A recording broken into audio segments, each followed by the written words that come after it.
the most accurate critique of, I would call it fake masculinity, but predominant in many circles, is that if you can protect and you provide, you don't got to be faithful. Because men are just that way, man. Right? You would call it high value. Men are visual.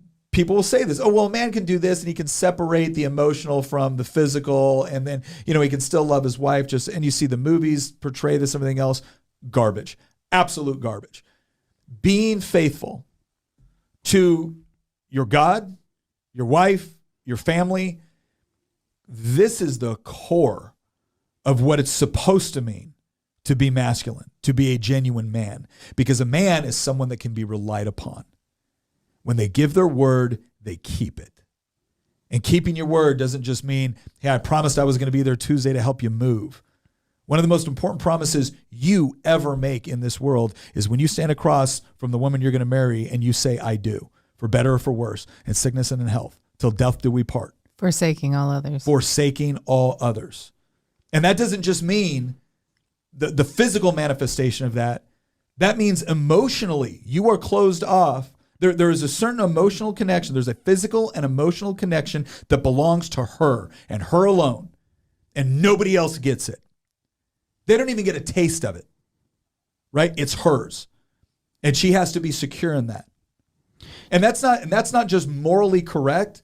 I would tell young men out there, if you're looking for a healthy marriage, if you're looking for your marriage to be everything it can be, physically, emotionally, spiritually, you will set the tone for fidelity. You will set the tone. If you are someone, if she can feel absolutely secure in your love for her, your commitment to her, that will manifest itself in a positive way across a whole other spectrum of things. But that fidelity is absolutely critical. And men giving themselves a pass on the fidelity is a huge part of the problem that we see. Well, I wanted to bring one thing up on that. And so Andrew Tate's big thing is that he thinks that men can cheat, but women can't because of the emotional component. But let me tell you this. There's a book called Love and Respect, and it goes through exhaustively. Basically, the gist of it is a man only feels loved when he's respected.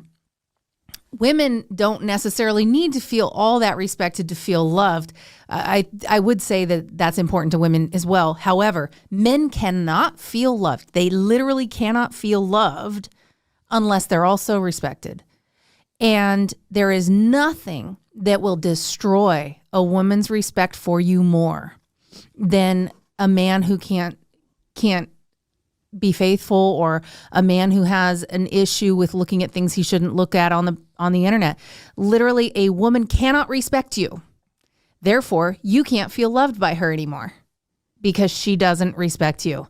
And so this idea that, a man can do this and it's okay, but it's like, no, you're ignoring the fact that you're hardwired to need respect.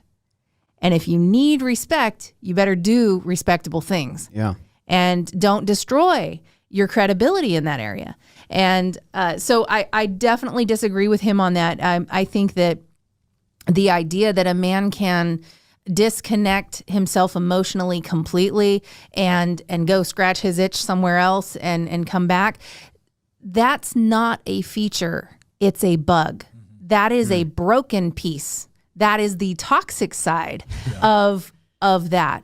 It is something that should not be nurtured. And because I would submit that there's a reason why a man might be able to do that, and it's not because something good happened to him. It's because something bad happened. Now, again, a lot of men have this idea that if I protect and provide, well, then the fidelity point is, I'm being faithful because I'm protecting and providing. No. More is required. Yeah. More is required.